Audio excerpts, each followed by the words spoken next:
کھیلو جائز ہے جہازوں پہ اڑو چرخ پہ جھولو، پر ایک سخن بن گئے عاجز کی رہے خیال، اللہ کو اور اپنی حقیقت کو نہ بھولو۔ اسٹیج پر تشریف فرما معزز حضرات علماء کرام، بطور خاص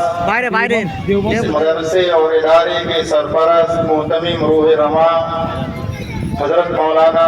ابو الحسن صاحب دامت برکاتہم العالیہ کی شخصیت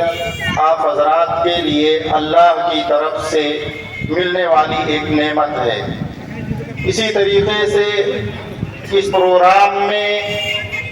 دور دراز سے تشریف لائے ہوئے ہمارے ایمانی اور اسلامی بھائیوں، اور خاص طور سے وہ تمام حضرات مبارکباد کے مستحق ہیں جنہوں نے اس پروگرام کو کامیاب کرنے، کامیاب بنانے کے لیے شب و روز دن اور رات محنت کی۔ اللہ پاک ان کی محنتوں کو، ان کی قربانیوں کو قبول فرمائے اور اپنے شایان شان انہیں بدلہ عطا فرمائے۔ صبح سے اب تک حضرات علماء کرام کے بیانات کو سن رہے ہیں، اور اللہ کی ذات سے امید اور آپ حضرات سے یہ توقع ہے کہ انشاءاللہ آپ آگے بھی جب تک یہ پروگرام چلے گا اسی بشاشت کے ساتھ اور اسی خوش دلی کے ساتھ سنتے رہیں گے۔ ہم نے خطبے کے دوران قرآن کریم کی ایک آیت پڑھی ہے، اور وہ بڑی عظیم، مبارک اور اہمیت کی حامل آیت ہے۔ اللہ پاک نے، یہ آپ سب کو پتا ہے کہ نبیوں اور رسولوں کے سلسلے کو آدم صفی اللہ سے شروع فرمایا۔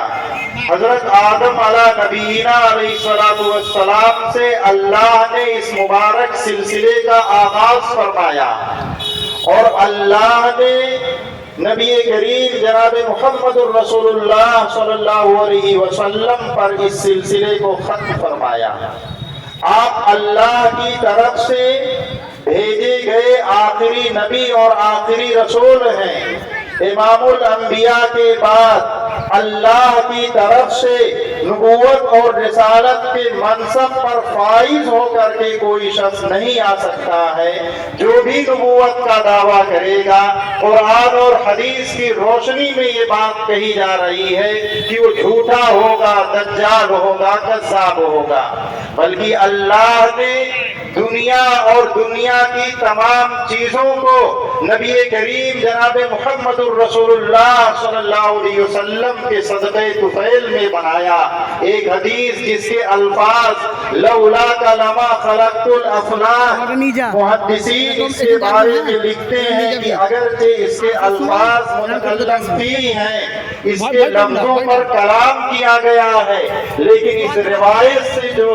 معنی اور مفہوم اور مطلب نکلتا ہے وہ 100% صحیح اور درست ہے۔ آقا فرماتے ہیں محمد الرسول اللہ صلی اللہ علیہ وسلم کی زبان رسالت سے اللہ نے اعلان کروایا کہ اے محمد، اگر آپ کو دنیا میں بھیجنا مقصود نہ ہوتا،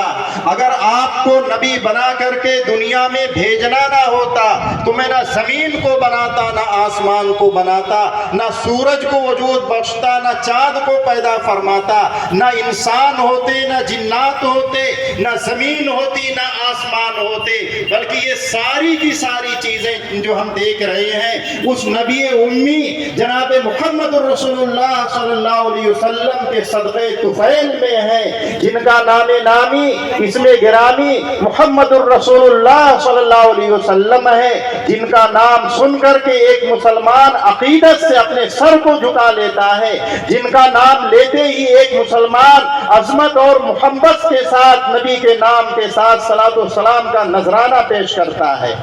خلاصہ کی یہ کہ وہ نبی بڑا عظیم نبی ہے، وہ رسول بڑا اہم رسول ہے، وہ نبی تمام رسولوں کا سردار، تمام نبیوں کا سردار، آقا خود فرماتے ہیں میں تمام بنی نوع انس و جن کا سردار ہوں، میرے جھنڈے کے نیچے آدم علیہ السلام بھی ہوں گے، حضرت نوح، شعیب، صالح بھی ہوں گے، خلاصہ یہ کہ تمام انبیاء میرے جھنڈے کے نیچے ہوں گے اور میں تمام کا سردار ہوں۔ بہرحال وہ نبی اتنا عظیم نبی، وہ رسول اتنا محترم اور مکرم نبی، اللہ نے جس کی وجہ سے تمام چیزوں کو پیدا فرمایا، آپ اندازہ لگائیے کہ اس نبی کو، اس رسول کو اللہ نے کس مقصد کے لیے دنیا میں پیدا کیا ہوگا، جس مقصد کے لیے بھیجا ہوگا وہ مقصد کتنا عظیم ہوگا۔ اللہ قرآن میں فرماتا ہے کہ اے مسلمانوں ذرا غور سے سننا کہ جب اتنا معظم رسول ہے جس کی وجہ سے ہم نے سب کچھ بنایا، اگر وہ رسول نہ آنا ہوتا تو نہ میں ہوتا، نہ آپ ہوتے، نہ یہ جلسہ ہوتا، نہ یہ علماء اور اکابر ہوتے، نہ سننے والے ہوتے، نہ سنانے والے ہوتے، تو اللہ نے اس عظیم رسول کے ذمے جو مقصد لگایا ہوگا، جس مقصد کے تحت اللہ نے اس رسول کو بھیجا ہوگا، وہ مقصد کتنا عظیم اور کتنا اہم ہوگا۔ چونکہ حضرت مولانا نے مجھے 15 سے 20 منٹ کا وقت دیا ہے اور صحیح معنوں میں اس میں کمی اور کوتاہی ہماری طرف سے ہوئی، ٹرین کو ہمارے 7:30 بجے پہنچنا تھا، اللہ کا نظام 7:30 کے بجائے 9:15 بجے پہنچی درگا پور، اور یہاں آتے آتے اب آپ حضرات کے درمیان حاضری ہو رہی ہے۔ بہرحال اللہ قرآن میں فرما رہا ہے هو الذی بعث فی الامیین رسولا، اللہ وہ ہے جس نے ناخوادہ لوگوں میں سے انہی میں کے ایک رسول کو پیدا کیا، یتلو علیہم آیاتہ، اس رسول کا سب سے پہلا کام اللہ کے کلام قرآن کی تلاوت، یتلو علیہم آیاتہ